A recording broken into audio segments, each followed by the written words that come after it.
When I was young, I grew up in a very poor family. We didn't get the greatest dental care. Anybody who's ever had sort of loosely available dental care knows that a lot of especially back in, this would have been in the 60s, 70s, and 80s. The automatic response to a cavity was to pull the tooth. And it wasn't long before I had spacing in the normal number of teeth I would have. Matter of fact, I still have all of my wisdom teeth. Because my teeth have shifted forward enough, they didn't create any problems at the back. They shifted so far forward that they were actually starting to tilt when we started doing work, and I was beginning to get the early symptoms of TMJ. There would be anticipation of pain. It happened often enough.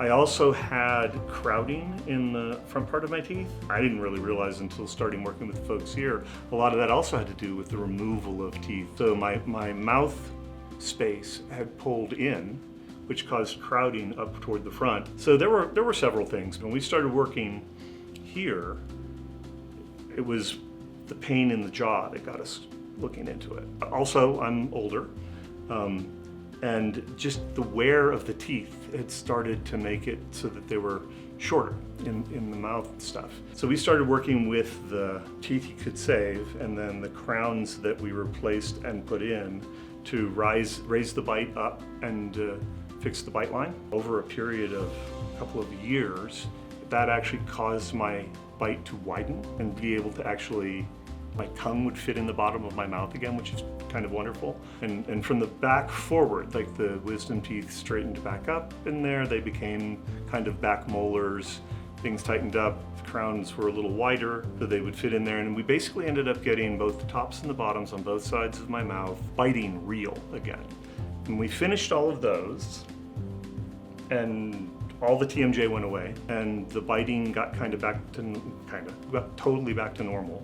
When we started talking about, so by then my front teeth had sort of become my primary bite surfaces because the backs weren't biting right, so they had worn down over the years with aging, and they were discolored, just kind of ugly. So we started talking about veneers for the front, and in that front, talking about tying in this sort of, call it functional cantilevered bridge, basically not to break my mouth open, into a cosmetic blending of the teeth in the top row.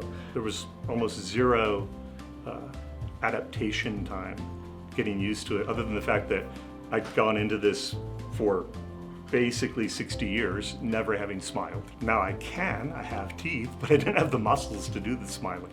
That was sort of the hardest adjustment, not the new teeth, but the new face at that point.